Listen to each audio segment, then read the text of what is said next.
El punto de partida es un punto de partida un poco inquietante para mí, ¿no? Yo voy a decir, yo creo que estamos pasando en este país algo que si Hannah Arendt lo hubiera nombrado diría un tiempo intenso de oscuridad, ¿no? Podríamos decir, en este país en general tenemos un tiempo de oscuridad. Hannah Arendt decía, cada tanto en el mundo pasan estos tiempos de oscuridad, ¿no? Vienen así y cuando ocurren, les pasan cosas a los ciudadanos, se retraen, les da vergüenza ocupar los espacios. Y lo que era luminoso, decía ella, los espacios públicos se vuelven espacios tenebrosos.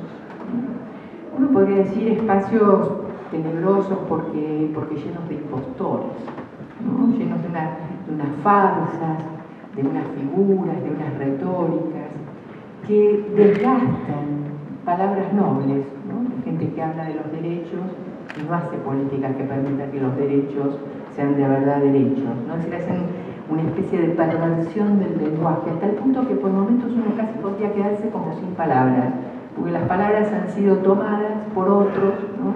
Y han sido desprovistas de los sentidos, esos sentidos honestos, resultante de tantos años de lucha, de tantos sacrificios, de tanta militancia desinteresada, ¿no? Es decir, esos tiempos donde militar era una cosa que uno hacía en contra de la patronal, ¿no?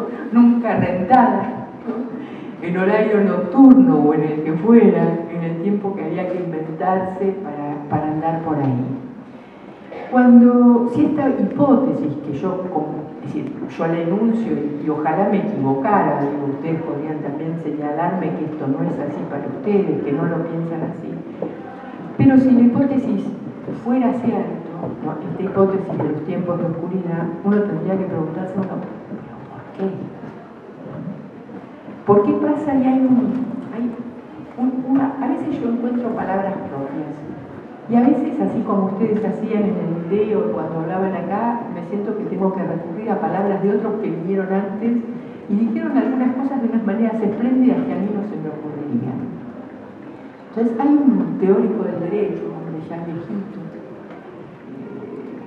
un luchador, que decía que este tiempo, lo dice así, dice, este tiempo es el tiempo en el cual, lo leo tal cual, niños asesinos, adolescentes petrificados en desechos sociales, juventudes burladas en su derecho a recibir el límite, muestran con su soledad desnuda el testimonio de los sacrificios humanos ultramores. Esa frase de Pierre Lejeune a mí me resulta muy conmovedora. Creo que dice mucho de él que no vive en la Argentina, de unas realidades que uno constata acá cuando anda por la Argentina. Si unos pibes ahí cosificados, clasificados, unos adolescentes que se han vuelto así tan recubiertos de un invento de peligrosidad, una dificultad para vivir juntos que crece todos los días, una dificultad para vivir juntos. Por eso trabajar juntos, cosa que ustedes acá saben hacer, y no me preocupa dirigirme a ustedes acá, por ahí esto que estoy pensando tendría que poder ser escuchado por los que no están acá, porque los que están acá están convencidos, no hay que convencerlos de nada.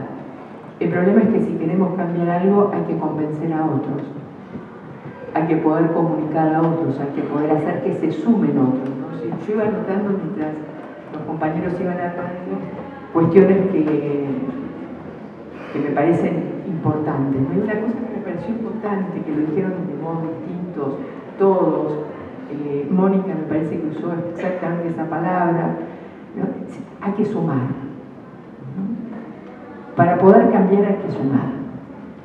Y la cuestión es que en estos tiempos de mucho conformismo, de mucha vergüenza de ocupar el espacio público, y cuando digo conformismo digo esa versión de retracción, de indiferencia, esas ganas de pasar a ser anónimo, y de ver cómo se puede aprovechar mejor lo que hay, pero sobre todo no aparecer, no meterse, no discutir, ¿no? Un conformista es por principio aquel que toma lo que está como si fuera natural y no se pudiera modificar, ¿no? Y se mata dando argumentos para decir que bueno, que es así.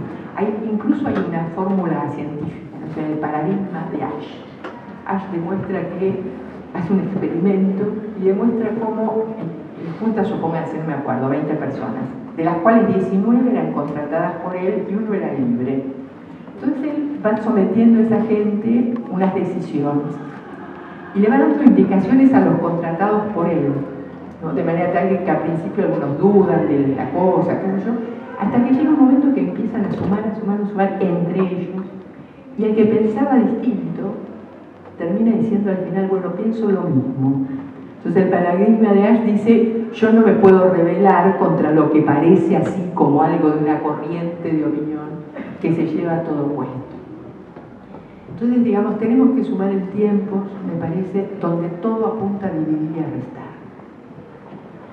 Hay que sumar en tiempos donde la manipulación, el clientelismo, la demagogia hacen estragos. Los impostores son reyes de la manipulación.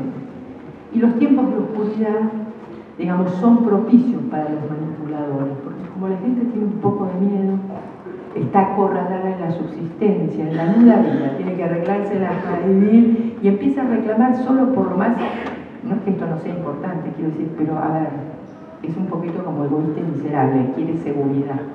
Y no es que la seguridad sea una pavada, pero digo, por lo que hay que pelear es por otra cosa, por las cosas necesarias para que no haya que pelear por la seguridad. No sé si logro ser clara con eso.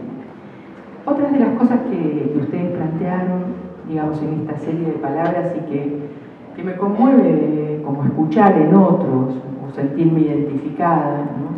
Es decir, en estos tiempos en que la verdad uno podría decir el imaginario político es sumamente escaso.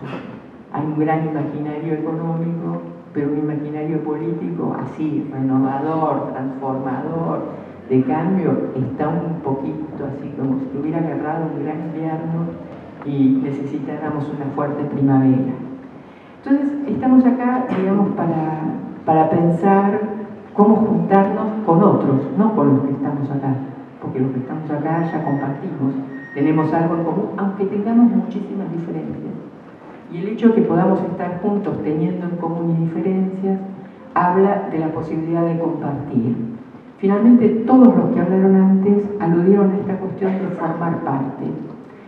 Y formar parte, para lo cual participar es una cosa importante, fundamental, implica también poder tener esa tranquilidad de que uno toma parte, de que forma parte, de que es parte, de que tiene parte, ¿no? Y estamos en un tiempo donde hay muchos que son sin parte, ¿no? Es decir, los subsidios no dan parte, dan migajas, crean subjetivaciones totalmente empobrecidas y dominadas, sojuzgadas.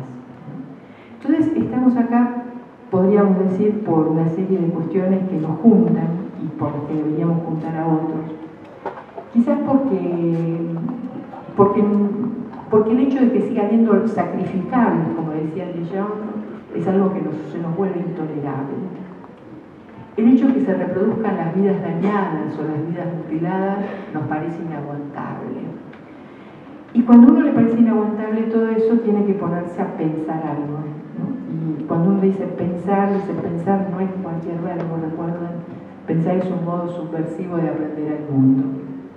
Si uno está en una escuela, en un instituto de formación política, dice, estoy dispuesto a pensar. Pensar es una tarea que exige aprender, como bien se señaló, pero también desaprender. Como dejar de lado todos esos modos previos que no condujeron a que pudiéramos trabajar juntos y sumar, ¿no? Como deshacerse de unas cosas a veces queridas, porque uno está acostumbrado, de unas modalidades, de unos sedimentos de toda esa época de la que hablaba el video y de la que aún el video, por la época que tomó, no podía hacerlo, ¿no? Todos esos sedimentos de esos tiempos que han llevado a que esta sociedad sea más un amuchamiento que una sociedad, ¿no? Así como si tuviéramos aún un lazo social pendiente.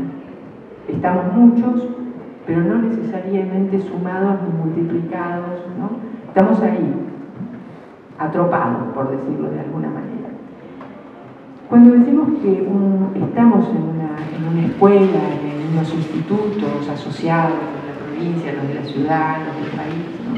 decimos para estudiar, para aprender, es decir, también para desaprender, decimos, hace falta, la verdad, adhiero, voto, aplaudo, comparto, participo, pero hacer todo eso es un laburo, ¿no?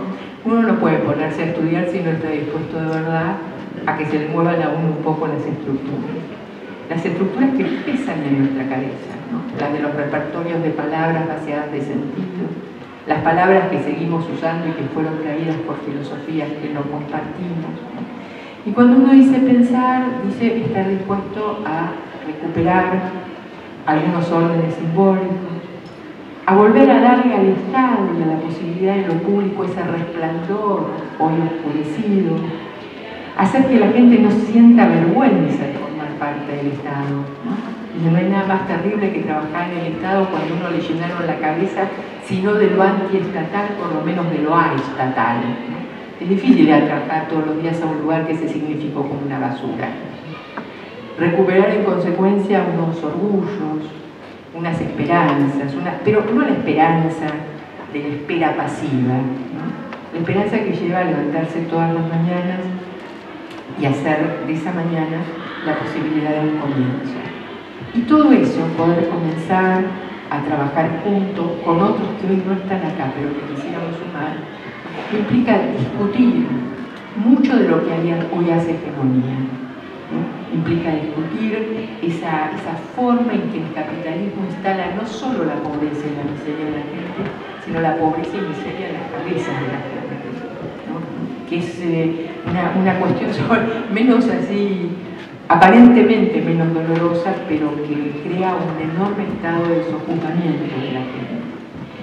Cuando decimos estar en una escuela, hacer una escuela, y Elida, Elida me ha invitado, no es la responsable de mis palabras, quiero ponerlas algo por la primera, pero esta idea de juntar la escuela, el instituto, todo esto, es una idea que me resulta particularmente querible, ¿no? Quizás porque por cuestiones de edad todavía me queden los recuerdos donde algunos partidos políticos con los que uno se identificaba y se querría seguir identificando, siempre pensaron que no se podía andar a ciegas, que había que poder entender el mundo y poder entender la sociedad, o dicho de otra manera, que no se trataba solo de leer los libros, que dicen muchas cosas, sino de poder leer a las sociedades como si fueran textos, para poder darle respuesta, para poder escuchar, para poder intervenir. Cuando decimos una escuela, no se trata de una escuela del pensamiento único. Dios nos libre, si Dios existiera, de la idea de que existe el modelo para pensar, aún en nuestra mejor escuela o instituto, ¿verdad?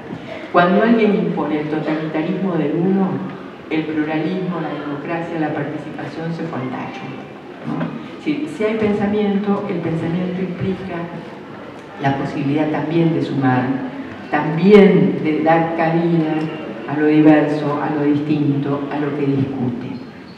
Si necesitamos estudiar, y ojalá podamos hacerlo para entender mejor lo que pasa, no por el solo placer de entenderlo, sino por la necesidad de modificar lo que pasa, para no resignarnos, para decir que pase así no significa que debería seguir pasando, o que no se puede hacer nada para interrumpir. Nadie milita si no quiere interrumpir. Uno quiere interrumpir aquello que produce dolor, aquello que produce injusticia. Uno quiere interrumpir la repetición de aquello que vuelve insoportable un estado de cosas y que deshace vínculos. Quizás ustedes piensen que yo soy un poco dramática para hablar, a lo mejor de verdad lo sea, pero andando por el país uno descubre hasta qué punto los vínculos están enhechidos, pequeñas hilachas fragilizadas. ¿Hasta qué punto las conversaciones se interrumpieron en este país y los debates están ausentes? ¿Hasta qué punto el miedo, la cólera ocupan el lugar de las palabras? ¿Y hasta qué punto todo eso impide que podamos reaccionar, ¿no? La cólera sola, así como expresión de lo que hay que tirar ahí para sacárselo de encima, no produce sociedad. A la cólera hay que agregarle algo más, no alcanza con sentirse indignado. hace falta hacer algo con la indignación cuando la indignación es justa. Porque hay algunos que se indignan también por cosas que no son necesariamente justas. Cuando decimos entonces escuela y trabajar juntos, decimos desde una tradición. Quiero ser cuidadosa con la palabra, porque en educación yo digo uno no puede transmitir sin tradición. Lo que no quiere decir que uno clone la tradición. Es decir, la tradición está para sostenernos y para que nos apoyemos, para que la discutamos y para que la cambiemos. Pero no es sin tradición que se puede avanzar. Aún las mejores tradiciones necesitan revitalizarse porque si no mueren. No porque mueran, sino porque se cristalizan, se momifican, se ridiculizan, ya no le hablan a nadie. Están muertas aunque sigan vivas. Cuando decimos tradición, entonces decimos una posición. Antiguamente se llamaba la positio studi, una frase rarísima que quería decir la posición escolar o la posición del estudiante, que significaba dos cosas a la vez. La disposición a recibir la lección de lo anterior, una disponibilidad a aceptar que hubo otros antes, que venimos después, que tenemos de los que estuvieron antes cosas para pensar y para aprender, pero también la disposición para percibir las fallas de lo anterior. Porque solamente en esta posición doble de aceptar y percibir es posible aventurarse, ir más allá. No se podría ir más allá, no se podría hacer porvenir si repitiéramos aún la mejor tradición, porque entonces en lugar de un espacio de formación tendríamos un espacio como el que tantas veces conocimos en este país y no solo aquí, donde se inculca la ignorancia. Es decir, donde se nos puede hacer creer que lo que tenemos enfrente es una simpleza, es natural y nosotros somos unos tontos. Cuando decimos esta posición, la posición de estudiante, y no estamos hablando del escolar, decimos que es una posición dispuesta a que la cabeza se nos mueva. Es una posición que no trata de transmitir conclusiones, sino estimular el intercambio, dar lugar a la aparición de lo nuevo, es decir, sostener un sistema de indagación, ¿no? Un sistema de indagación para poder modificar la mirada. No se puede cambiar el mundo si no se cambia la mirada. Hace poco estaba en un congreso con los representantes estudiantiles de los movimientos de secundaria de América Latina y le preguntaba a los pibes chilenos si ellos pensaban que iban a ganar algo en esta pelea sostenida. O sea, no vamos a ganar nada. Lo único que vamos a lograr hacer, si logramos perseverar, es que cambie la representación de las cosas. Y entonces, aunque no logremos todo lo que estamos pidiendo, habiendo logrado el cambio en la representación, podremos hacer que algo cambie en la realidad que tenemos.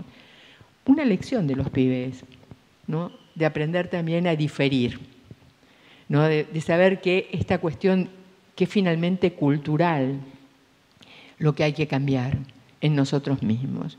Y esto implica trabajar juntos. Y habría para mí una pregunta, no sé si la voy a...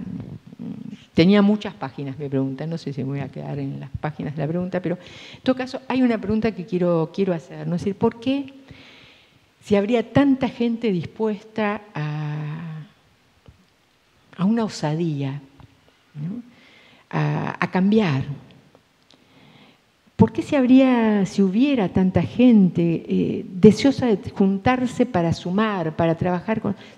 ¿Qué es lo que impide en este país que de verdad podamos juntarnos? ¿No?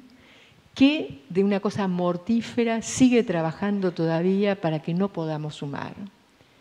¿Qué de una orden de división, como si fuera una profecía de miércoles que pasa sobre nuestra cabeza, tienen que mantenerse divididos?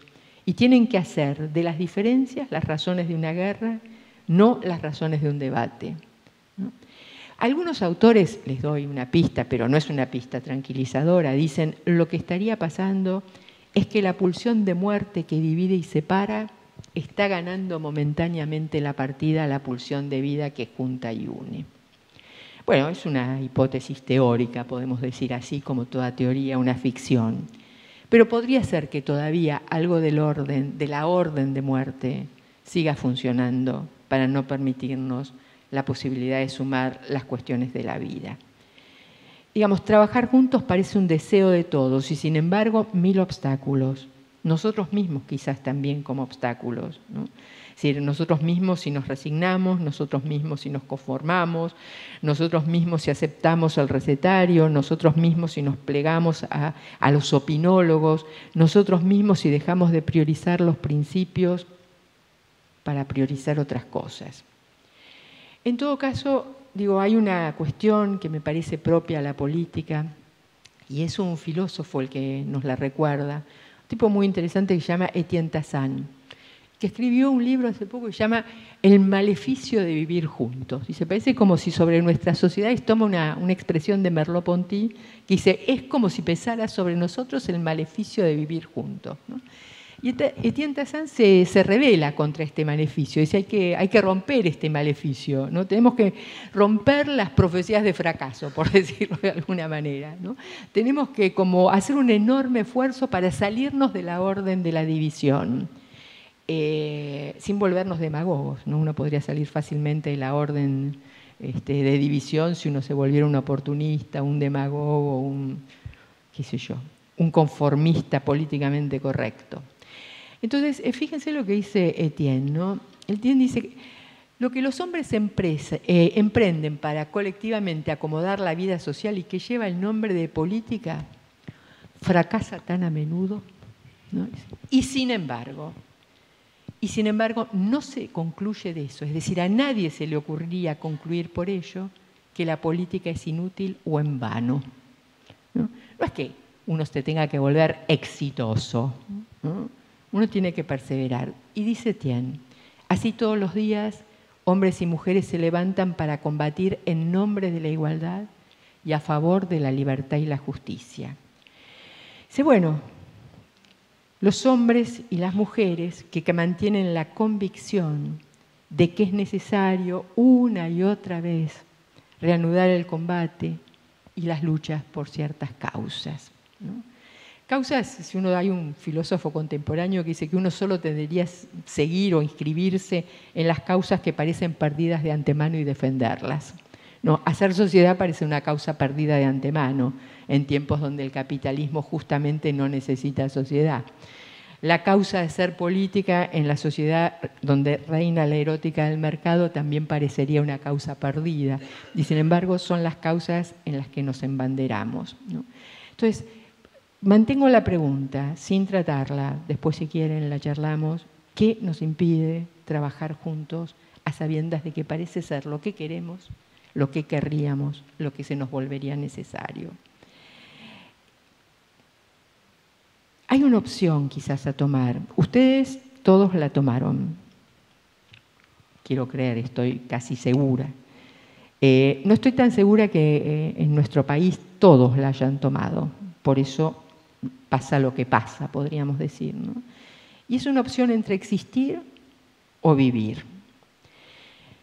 Cuando uno piensa, y Elida mencionaba hoy el concepto de militancia, concepto discutido, discutible, todo lo que ustedes quieran, digo, la gente que decide hacer un acto de osadía, tomar la palabra, sostener ciertas causas, en la coherencia de sus acciones, no en la retórica de sus palabras, ¿no? Parecería que es gente que optó por la vida y no por la existencia. Quiero decir entonces por qué defiendo esto. Dice, la existencia es condenarse o mantenerse en lo anodino. Seguir ahí repitiendo en la ausencia de toda pasión creadora. La existencia es lo propio del conformismo, dice Eugène Enriquez.